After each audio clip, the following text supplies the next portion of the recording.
What are you saying, ladies and gents? It is your boy, Big Cat Sam.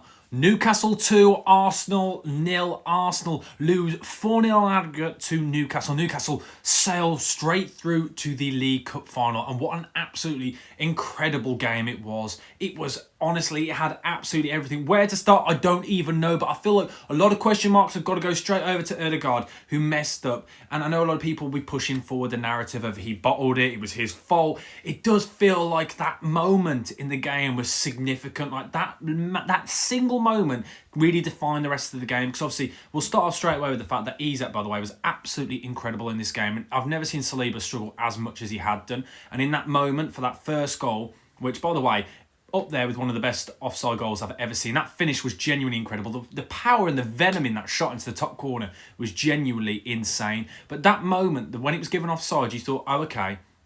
Because the first 15 minutes, Newcastle started really well. They came out absolutely flying. But when moments in games like this, in massive games where there's so much riding on it, little moments like that, it felt like, oh, okay, now the momentum and now the tie may fall to Arsenal, because that was incredible. That was exactly what they needed. And I thought, oh, maybe, just maybe, this might be Arsenal's day. And you thought, okay, a bit of momentum. Then Arsenal started creating a few chances. The ball was getting further up the field. And that moment with Ødegaard, when he hit the post, I still can't get my head around how he missed that chance. But then after that, it was incredible. The way Newcastle played, Isak specifically, Guimaraes, Tonali, Murphy, Gordon, there were so many players, Botman, that were all genuinely incredible. They were completely faultless. Everyone, Kieran Trippier stepping up massively today, leader's performance. You could see he was in the ref's ear for everything. You could tell how much it meant to him. The whole game and performance from Newcastle was absolutely incredible. And I feel like Ødegaard did mess up, but I do think a lot of it was just down to Newcastle being absolutely incredible. Eddie Howe, tactical masterclass, even for the second goal as well. Sending Fabian Schär up as far as he did to get onto Declan Rice, to win the ball back in that position, because you don't see many other teams take the risk like that.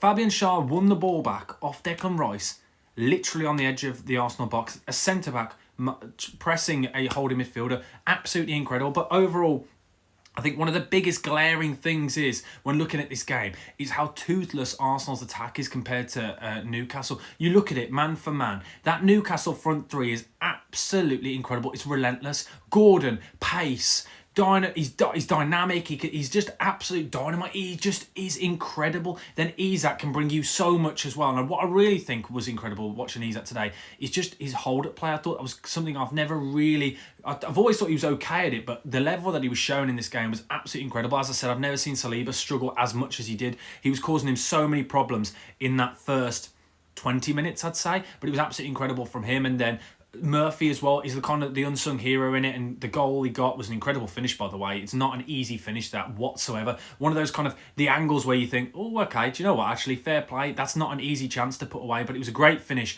And Newcastle just dominated. After that, you kind of just saw then Newcastle, the confidence, because sometimes, as I said, when Ødegaard had that chance, and with the fact that the offside was ruled out, I thought it was going to swing towards Arsenal. And because the crowd then died down a bit, because when Simon Hooper did the announcement, which, by the way, I've done a video on my TikTok about this, I'm not sure how I feel about the announcements yet. Maybe it'll be something I get used to, but at the moment, it just feels a bit corny, a little bit, yeah, I don't know, Americanization of sport. But we can talk about that another time. I just didn't really enjoy that moment. But I just felt like the tie was going to just go towards then Arsenal, and Arsenal started growing into it. But Newcastle, fair play to them. And obviously we know about the kind of the crowd and the excitement and things, but they really did well. And sometimes when the crowd's that firing, players can lose their heads and challenges can fly in. But I feel like the ref managed the game quite well, and Newcastle did themselves as well. I think Newcastle were absolutely incredible. But yeah, I just looked at the Arsenal attack and I just thought it was toothless. Martinelli did create a little bit before he got injured, but then Ranieri didn't really have many chances. And you look at it as a whole, and Trossard didn't really do much. Havertz as well. Havertz is a really frustrating one, because I've always tried to give him the benefit of the doubt, because I keep remembering in my head he's not a striker, but then at the same time, it's not his problem. It's Arsenal's problem. And I feel like that in that moment, when you compare Havertz on one hand and Isak on the other, it's a glaring error. All credit to Newcastle and their scouting team and the network that they've got, because Isak was an incredible signing. But you look at Arsenal, you just think, just how? And the midfield as well. I feel like the midfield three for Newcastle were absolutely incredible. Really like Lewis Hall. I thought Lewis Hall versus Lewis Skelly on either side is kind of like the future for left-backs for England is quite an exciting time. So I think they both played really well on either side today. I think Lewis Skelly is one definitely to watch, but Lewis Hall kind of very underrated for me, in my opinion. He's had an incredible season. But overall, I just think Newcastle just schooled Arsenal. I don't even think it was that close. It was that first 15 minutes. That's the only time that Arsenal ever really looked like scoring. Bar that, Newcastle were just on top, dominating throughout the game. So I think it's all credit to Newcastle. I think it was absolutely incredible. And questions are going to start to being asked of Arteta, and I know people will say, "Oh, Arteta's sacked" or anything like that. I'm not suggesting that because I think that's just a bit ridiculous. But I do think there's questions that start going to be asked. Okay, now how long can this project go on? How long until people will start looking at him?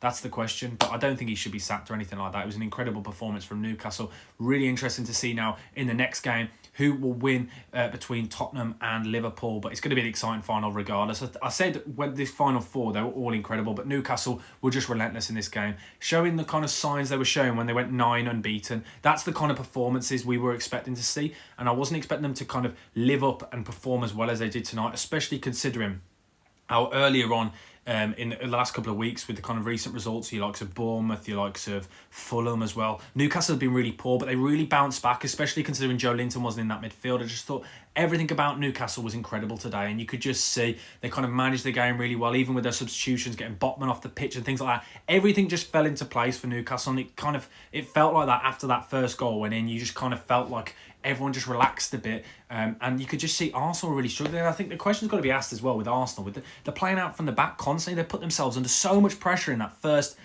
5 or 10 minutes. I think they gave the ball away for a corner with Declan Rice and Saliba trying to play. There were so many moments where you just look at it and just think, what on earth's going on? And players like Declan Rice, his corners were awful. There were so many corners that went out of play. You could see his head had gone as well. He was flying into challenges towards the end of the game. You just look at that as a whole, you just think, something needs to...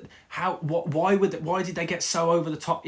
If Arsenal want to be one of the big teams, they've got to be able to cope with atmospheres like that, because that's the thing with the elite clubs. They don't allow the moment to get too much. And it felt like that. It felt like a lot of the Arsenal players' kind of heads had gone. You saw it with the way they were flying into challenges, pushing the players off the ball. That's Newcastle's game, and Newcastle do it so well. Arsenal didn't need to rise to it, because as soon as Arsenal rose to the Newcastle kind of S-housery, which I speak about all the time, which is brilliant about Newcastle, that's when you knew Newcastle would win. Newcastle will always win that battle. You likes of Bruno Guimaraes are incredible at it. Dan Burn. There are so many players in that Newcastle team that are really good at that kind of side of it. But yeah, I just thought it was a really weird performance from Arsenal. All credit to Newcastle, don't get me wrong. I'm not trying to give an answer. I think Newcastle are incredible, but I also think Arsenal got a lot of questions to be asked. I thought they were really poor in this game.